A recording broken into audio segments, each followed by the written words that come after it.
You mentioned the Metallica tour, and of course, everybody that listens to this show is aware of the fact that Metallica was your opening band on the All for One tour back in the early '80s. But I don't think as many people are aware. And correct me if I'm wrong. You did the same for Anthrax, is that right? That's right. You took them out on their first major tour. What do you remember about that? Because we've talked about the Metallica tour. Tell us a little bit about taking Anthrax out as your opening act. It was pretty funny. They're great guys. Sense of humor, much like sense of humor. They've never changed. Charlie was the shy little kid back then, so he's a man. He's turned into a man. And Frankie's never changed, and Scott's never changed. They're the same guys, which is cool. Of course, they had Neil as the singer, and all they did is fight. A good reason, but all they did is fight. I famously remember Neil coming up going, "John, now I know you got a cold. And I seen you go out there, but you still make it work. How's that?" I goes, "Well, if you've really got some problems there, like we were saying before, maybe you don't go for the high A, you'll take it down a hair, and it's live. You deal your cards with what you've got and make it work." Good. And then he went out because he's had a sore throat, so he goes out. And the first song, I believe, was Death Rider, and it has this ridiculous scream, and he goes straight for the ridiculous scream, and that's him done for the night. He turns into a frog after that, so that was kind of funny. So they're touring Fistful of Metal, obviously, and are you on the All for One tour at this time? We were actually touring what ended up being the Live at the Inferno. I was live for the live album. Okay. We knew we were getting off Neat Records. We knew they were going to put out a best of, and it was just like, let's record some shows and beat them to the punch. Did you? This is a strange question, but on that tour, and given the story you just told, were you aware of any rumblings behind the scenes that this would be Neil's last album with Anthrax? Oh, I couldn't see it going on very long. There was just friction, Neil's a good singer. It was just personalities that was pushing it.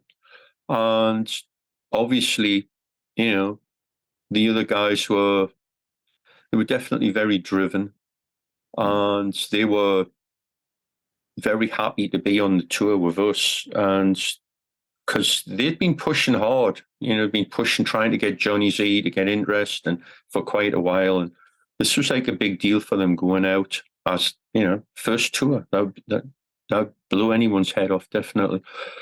And they were doing well, and they knew they could do better. They could move further up, So yeah.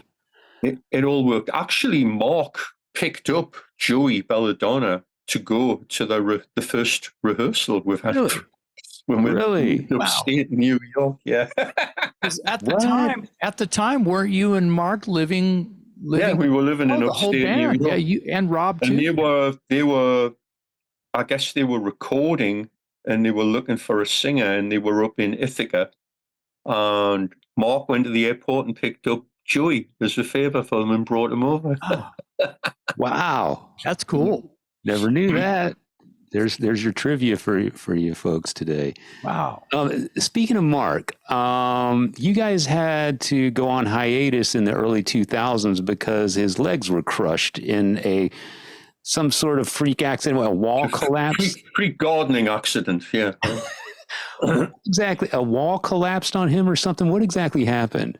It's a long, twisted story. It started with our father dying in late August, and 2001. We go over for the funeral and hang out. I fly back on September 10th. He flies back on September 11th and ends up stuck in Canada for about 3 weeks. Comes back. He's driving early morning. Some guy T-boats him at a junction because the guy was driving with no lights.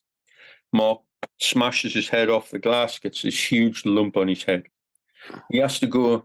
Some guy owed him money. He went to pick up money from a guy who was working construction, building a drugstore. Gets there. he's supposed to wear a hard hat on the side. He couldn't wear the hat. He just had his baseball cap on because of the egg. Mm. And it's windy. And he walks there and the wind blows his hat off. And he goes to pick his hat up and the wind blows the hat again. And he goes to get his hat and the wind blows the hat again. And he goes to get his hat and then the entire building falls down. Oh, wow. Oh. So if he hadn't have had the accident with the egg on his head, he would have died. Yeah, because he was chasing the hat. Yeah. Wow. So he called me up, laughing uncontrollably. I'm like, what the hell's wrong with you? He goes, buildings just fell on top of us. I'm like, oh, yeah, right. Click, And, he was doolally with stress and adrenaline and whatever, shock. And they had to helicopter him out and didn't think he was going to make the night. Wow. And then it was like, we're going to have to cut your legs off. And he told them to go F themselves. And he said, well, we're going to have to cut your right leg off. Nope, you're not going to do that. As it goes on, well, you'll never walk again. Yeah, we'll see about that. Wow. That's amazing. Wow. Amazing. That is amazing. How much physical therapy did it take? How many months, years? What was the rehabilitation process? Yeah, how does that? So it's still ongoing, really. But I think we played like 4 shows with him in a wheelchair in like 2004. And it was weird, of course. He played great, but it was weird. I mean, we played this one show in Virginia where I think we were playing Lambs to the Slaughter, and he paused, leaned over, threw up all over the floor, wiped his mouth, and then went back to the riff, and it was like, what? Because he'd had an operation a few weeks earlier, and it was the anesthesia was still in his system, which was really weird. Wow. And then 2005, we played a festival in Tampa. He had a full leg brace from like hip all the way down, and he was able to stand up and do that. And then we started doing a couple of European festivals with a much smaller leg brace, and then he was just strapping it, and then boom. And then, That's incredible that he's superhero, man. By the time we played Japan in 2009, and I saw him run across the stage and do the Pete Townsend knee slide, I was like, I nearly cried. I was like, I bet. I never thought I'd see that again, So wow, crazy. That's amazing. So Mark obviously is your brother. So and rock and roll has a history of brothers in bands, and typically those brothers are feuding all the time. Oh yeah. The Davies brothers and the Kinks, and the Robinson brothers and the Black Crows, and the list goes on. But my question is even the Gallagher brothers. Yeah. Okay, there's where I'm going. So, do you guys? Do you get tired of being with each other as siblings, working in a band and traveling together? And is there ever any friction? Like, we don't hear about it as much as some of these other bands. But we're different people, but we have a common goal, and I think we stopped all that stuff once we started the band, and any frustration or anger was taken out by beating up guitars rather than people. Yeah. So that's great, because usually it happens the other way around. The frustrations come out once the band is up and running, and then it's detrimental to the band. So you kind of got some of those stories are just hilarious. The Kinks stories are fantastic. And the Gallagher are the Gallaghers, right? The Oasis brothers. Yeah. Those two. Oh God.